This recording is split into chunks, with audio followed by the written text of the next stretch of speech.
Ada 9 hal yang membatalkan puasa dan 9 orang yang boleh berbuka puasa. Kalau anda tergolong orang yang 9, nggak wajib puasa. Nanti ada setelah ini 9 hal yang membatalkan puasa. Yang pertama adalah memasukkan sesuatu ke salah satu lubang 5, lubang mulut, lubang hidung, lubang telinga, lubang buang air kecil, lubang buang air besar. 5. 1, 2, 3, 4, 5. Baik, kita rinci satu demi satu. Memasukkan sesuatu. Nanti ibu kesini semua, ibu jangan kedip, tidak usah noleh juga kesini. Ini kedip sedikit tidak paham nanti. Baik, jangan kedip ibu, tidak usah tanya sebelahnya, tanya saya nanti. Kalau ibu tanya sebelahnya tambah nggak ngerti, percaya ya? Ibu tidak usah tanya sebelahnya, ibu tanya ke sini. Masih ada yang bercerita di mana? Di sana tuh ada yang cerita. Ini fikih praktis, ibu jangan kelewatan sedikit pun. Nah, yang maksud membatalkan masukkan lubang mulut, lubang hidung, lubang telinga, lubang buang air kecil, lubang buang air besar, ini saya rinci. Yang dimaksud memasukkan ke lubang mulut adalah nelennya. Makanya jangan kedip dulu, nanti salah ya. Nelennya. Maka selagi anda tidak nelen, maka tidak batalkan puasa. Misalnya di satu pagi anda melihat es krimnya anak-anak kok lebih, lah ini sayang, es krimnya lebih, langsung dimasukkan ke mulut, batal enggak? Enggak batal asalkan jangan ditelan. Jangan ditelan, awas jangan. Enggak ada yang berbeda, tanya ulama manapun sama, enggak ada. Enggak batal asalkan jangan di permen masukkan permen. Batal enggak? Enggak batal asalkan jangan ditelan. Sudah selesai. Sebab yang membatalkan nelennya. Tapi makruh, iseng banget ya, tambah sakit hati es krim masukkan mulut siang hari bulan Ramadan. Tapi kita harus paham yang membatalkan nelen. Makanya kenapa Buya ngomong jangan kedip. Kalau ibu kedip atau ibu noleh ke sebelah, habis itu pulang, oh yang membatalkan nelennya saja ya. Iya, bener kan? Paham? Jelas. Pulang ke rumah ditanya sama anaknya, mama nelen ludah gimana ma? Saya tadi ngobrol. Makanya jangan ngobrol kalau ngaji, nggak usah tanya ke tetangganya. Ayo nelen ludah gimana? Kayaknya batal. Ah kok kayaknya, nih bagaimana sih? Harus jelas. Nelen ludah itu tidak membatalkan puasa dengan catatan ada 3. Jadi nelen ludah itu tidak membatalkan puasa asalkan ada catatan 3. Yang pertama, ludahmu sendiri. Sudah, tidak usah bingung kalau belajar dengan kami. Ibu matanya ke sini aja, ibu gak usah bingung, nanti ibu paham sendiri, tidak usah bingung, tidak usah. Saya pikir yang paling mudah itu ibu paham gampangnya. Yang pertama, ludah ditelan itu tidak membatalkan puasa asalkan ludah ibu sendiri. Ludahnya orang lain batal ya, masa ludahnya orang ini ya. Cuman kalau ngomong ludahnya orang lain itu jangan dibayangin ada ludah di meja langsung itu jorok banget. Itu anda memang belum belajar bagaimana keharmonisan dalam rumah tangga. Ya mungkin sekali seorang suami kalau ciuman kan nggak batal puasa, tapi kalau tertukar lidah suami sama istri, pak, ya gitu loh. Contohnya yang indah, contoh kok jorok banget. Rumah tangga model apa itu? Jadi kan tertukar ludah, batal tidak? Batal karena bukan ludahnya. Jadi kalau ludah orang lain batal. Yang kedua, ludah ditelan tidak membatalkan puasa asalkan ludah masih ada di dalam mulutnya. Tapi kalau ludah itu ibu iseng mulai pagi sampai siang dikumpulkan di gelas, sampai dapat setengah gelas, masya Allah, taruh di kulkas dingin. Setelah itu ibu minum di siang hari, batal enggak? Batal karena sudah keluar dari mulut. Kalau sampai enggak paham omongan yang begini, masuk SLB, dibuat yang gampang begini. Makanya jangan noleh-noleh, sudah saya bikin yang paling gampang. Yang ketiga, ludah itu ditelan tidak membatalkan puasa asalkan ludahnya masih asli, belum bercampur dengan yang lainnya, belum campur sama permen, belum campur sama kopi, belum campur sama es krim. Jelas? Baik, kalau saya punya ludah begini saya telan, tidak batal puasa saya karena ludah masih ada di mulut saya, ludah belum bercampur dengan sesuatu, dan ludah saya sendiri. Selesai? Baik, Sudah jelas yang pertama, nggak usah bingung. Berarti kalau ditanya anaknya, ludah batal enggak Mi?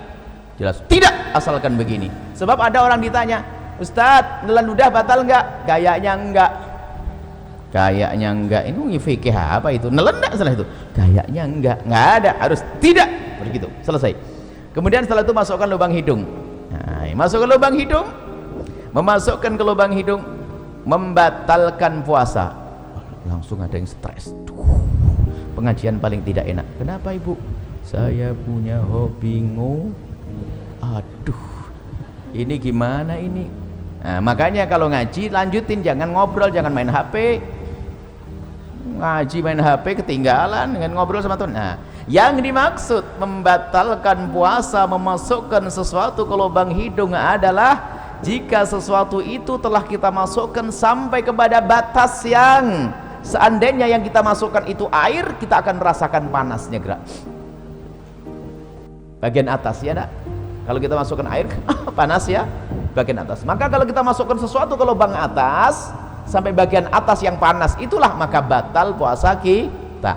Tapi kalau kita masukkan sesuatu masih lubang bawah, itu tidak membatalkan puasa. Maka kami sampaikan kepada semuanya kabar gembira bagi yang suka hobi, bahwa ternyata ngupil tidak membatalkan puasa. Selesai.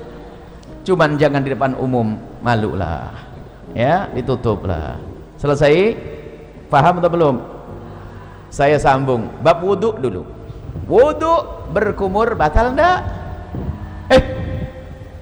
Ibu kumur, ya Allah, ibu ini baru ustadznya belum pindah. Ibu kalau berkumur batal enggak? Nah,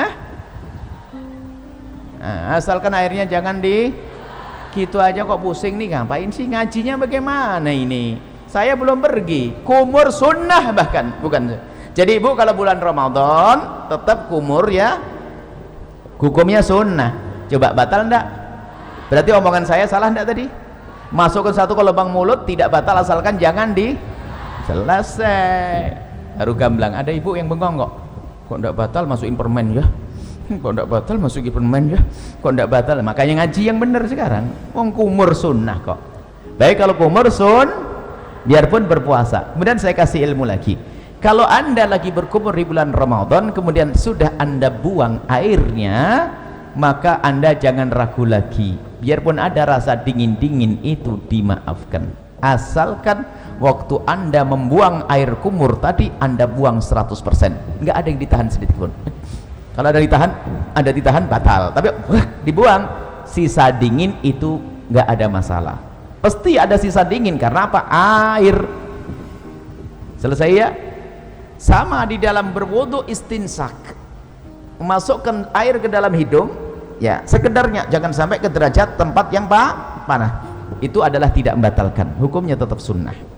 Baik, kalau masukkan untuk kumur sunnah, tapi masukkan es krim makruh, tapi sama-sama tidak batal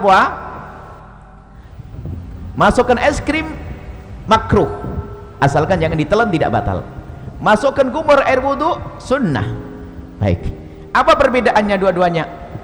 Kesamaannya sama-sama tidak batal, perbedaannya kalau kecelakaan. Jadi begini ibu, kalau ibu lagi berkumur wudu, tak taunya ada petir jeder begitu kok ketelen, itu rezeki, nggak batal.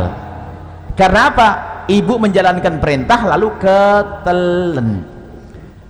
Diperintahkan, sunnah itu kan diperintahkan, paham ya? Tapi masukkan es krim diperintahkan enggak? Nah, berbeda kalau ibu lagi main-main nerapkan ilmu, kata Buya nggak batal masukkan es krim. Baru masukkan es krim, nginjak kucing digigit, ketelen, batal. Main-main ngapain es krim masukin mulut? Jelas ya? Baik, ini yang pertama, masukkan mulut, lubang hidung, selesai. Masukkan suatu ke lubang telinga. Lubang telinga bagian mana sih? Lubang telinga itu bagian dalam. Bagian dalam bagaimana? Bagian dalam lubang telinga itu yang batal kalau kita masukkan sesuatu ke lubang tersebut. Lubang dalam adalah lubang yang tidak bisa dijangkau oleh jari kelingking ini. Tapi kalau masih kelingking begini, ini luar. Kalau anda begini kan gatal, anda korek dengan jemari kelingking, tidak batal. Tapi kalau pakai korok kuping masuk ke dalam, batal. Selesai? Ini dalam madhab kita Imam Asy-Syafi'i radhiyallahu ta'ala. Baik, selesai. Lubang depan, lubang belakang.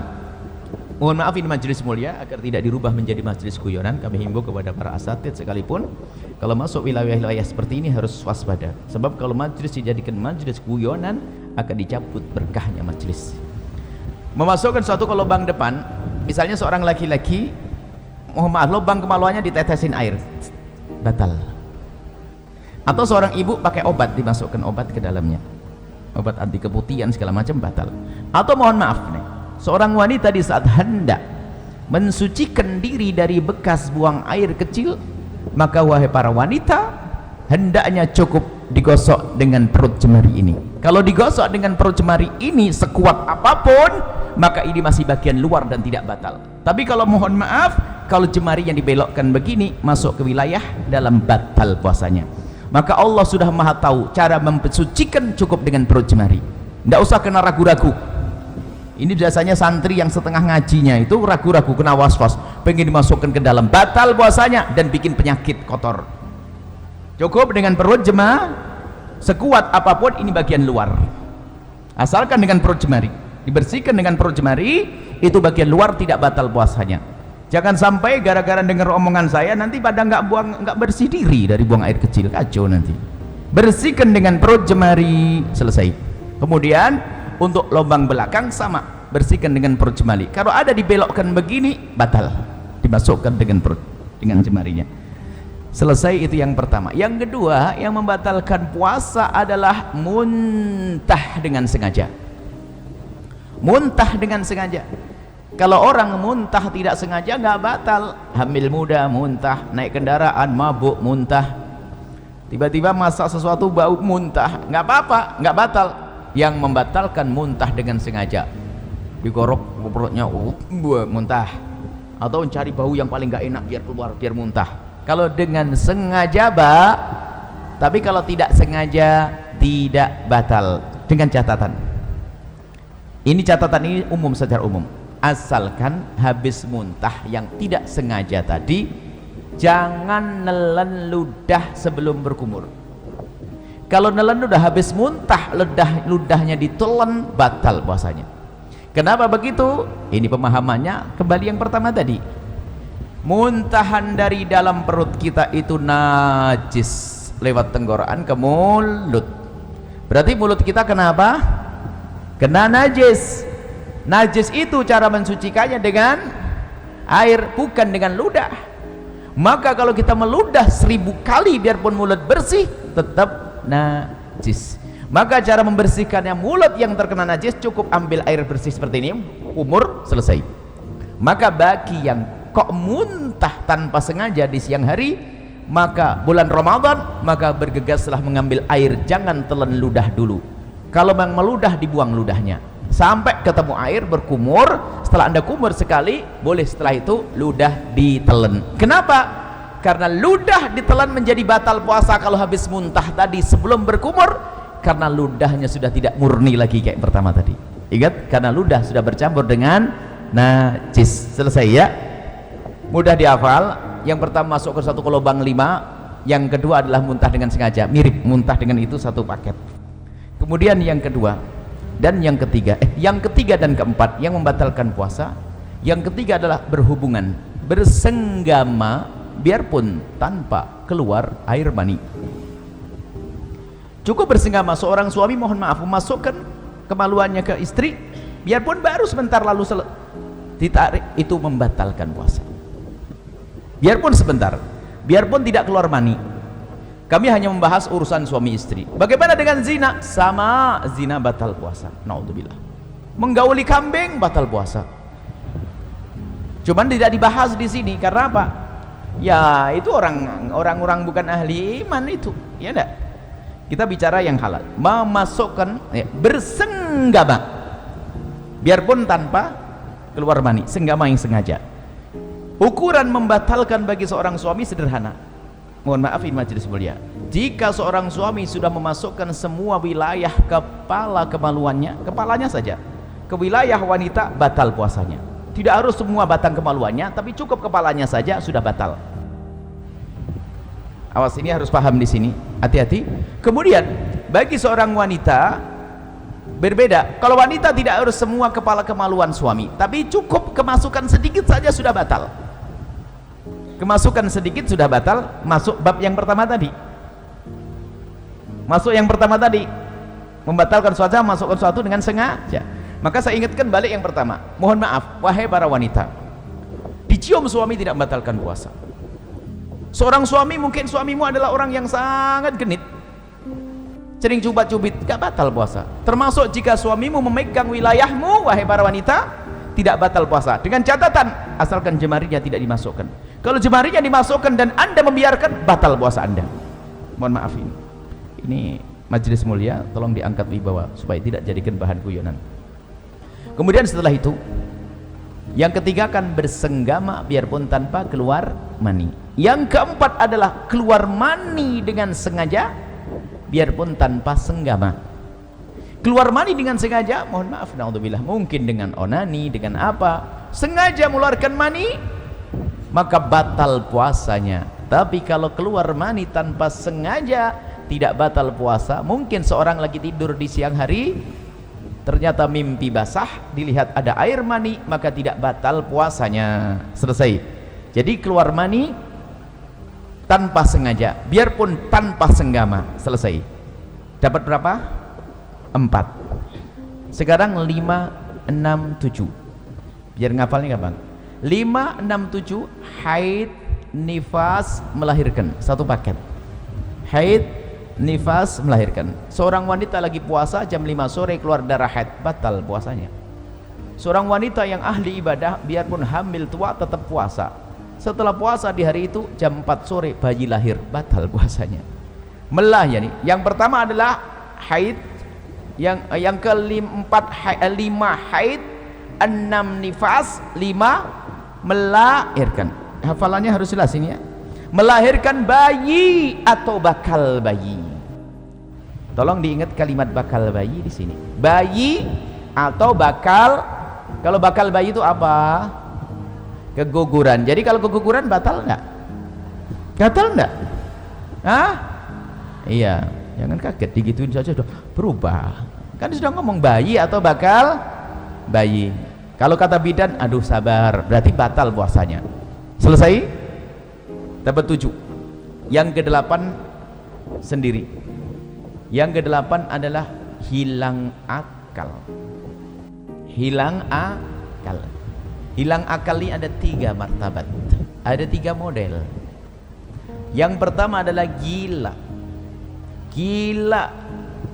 Kalau ada orang gila, saya tidak bisa nyontohin. Gila itu gimana? Gila, misalnya lagi ngobrol begini kok tiba-tiba gila, batal puasanya. Biarpun gilanya sebentar. Lagi ngobrol tiba-tiba gila sebentar, batal puasanya. Gila membatalkan puasa. Hilang akal martabat yang kedua adalah pingsan. Hilang akal tidak pingsan? Pingsan membatalkan puasa kalau pingsannya itu sehari penuh. Habis sahur pingsan, sadar-sadar isya. Puasanya batal. Karena apa? Pingsannya sehari ini kebalikan dari gila tadi. Tapi kalau kita pingsan kok sempat sadar di siang hari biarpun sebentar, puasanya sah. Contoh, pingsan habis sahur, tak taunya bangun-bangun zuhur, kaget lihat matahari, pingsan lagi dia sampai isya. Puasanya sah atau tidak? Sah atau tidak?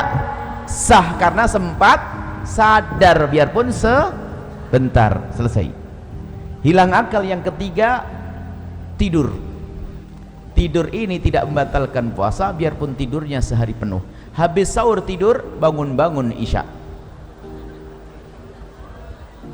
Bukan kerbau ini. Kalau kerbau masih suka bangun itu. Kalau ada orang tidurnya kayak begini, tidurnya apa nggak tahu. Bangun habis sahur, tidur, bangun-bangun ini, puasanya sah atau tidak? Sah atau tidak? Ya sah lah bu. Ini kan bukan bab sholat ibu, ini bab puasa. Kalau bab sholat lain cerita nanti ya. Lah kalau orang tidur beneran ya sholatnya nggak dosa kok. Orang tidur itu termasuk udurnya sholat kok. Cuman ya keterlaluan, masa ada orang tidur kayak begitu. Baru sholatnya dikodok nanti. Tapi yang nggak sah itu sengaja, saya mau tidur nggak mau sholat. Nah ini nggak bener. Orang namanya tidur, ada tidur berapa tahun, 350 tahun ada kok, ya kan?